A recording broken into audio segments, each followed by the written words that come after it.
ہمارے ہاں جب کھانا کھایا جاتا ہے تو کوشش کی جاتی ہے کہ ہم میکسیمم حد تک کھانا کھائیں، جبکہ اسلام جو ہے وہ ہمیں یہ انسٹرکشن دے رہا ہے کہ مومن ایک آنت کھاتا ہے اور کافر 7 آنتیں کھاتا ہے۔ سائنس یہ کہتی ہے کہ اپنی بھوک کے 3 حصے کرو، ایک حصہ کھانا، ایک حصہ ہوا اور ایک حصہ نفس کے لیے چھوڑ دو۔ کھانے کو جتنا کم کھائیں گے کھانے کو آپ اتنا پراپر ٹائم دے سکیں گے۔ ہماری بدقسمتی یہ ہے ہم نے کھانے کو وقت دیا ہی نہیں۔ مٹن کو دیکھ کے اور سکریشن ہے، ویجیٹیبل کو دیکھ کے اور سکریشن ہے، بریانی کو دیکھ کے اور سکریشن ہے۔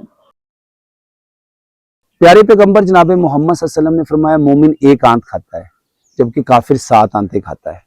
اسی کے ساتھ ایک دوسری حدیث ہے جس میں پیارے پیغمبر جناب محمد صلی اللہ علیہ وسلم نے فرمایا ابن آدم کو اپنی کمر کو سیدھا کرنے کے لیے چند لقمے کافی ہیں۔ اب یہ 2 حدیثیں اور آج کی جو ماڈرن میڈیکل سائنس ہے اس کے اکارڈنگ ہم بات کرتے ہیں۔ میرے محترم بھائی اور محترم بہنوں، نبی صلی اللہ علیہ وسلم کی بات کے ساتھ ہم حکیم لقمان کی ایک بات کو جوڑتے ہیں۔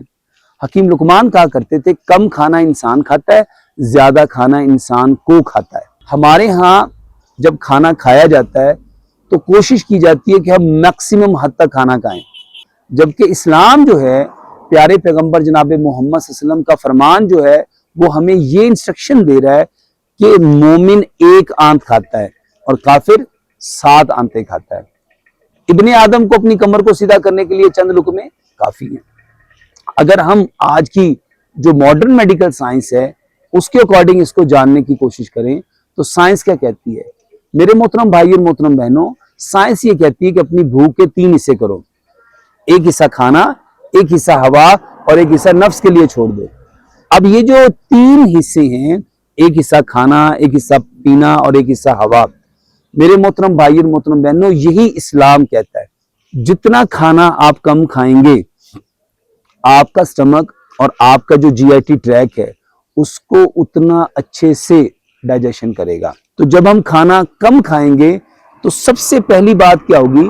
سائنٹیفکلی آپ کھانے کو سکون سے کھائیں گے، اطمینان سے کھائیں گے، کیونکہ جب کھانا زیادہ ہو اور آپ کے پاس وقت کم ہو تو آپ جلدی جلدی کھانے کو کھاتے ہیں۔ پیارے پیغمبر جناب محمد صلی اللہ علیہ وسلم نے کیا فرمایا؟ انما الاعمال بالنیات۔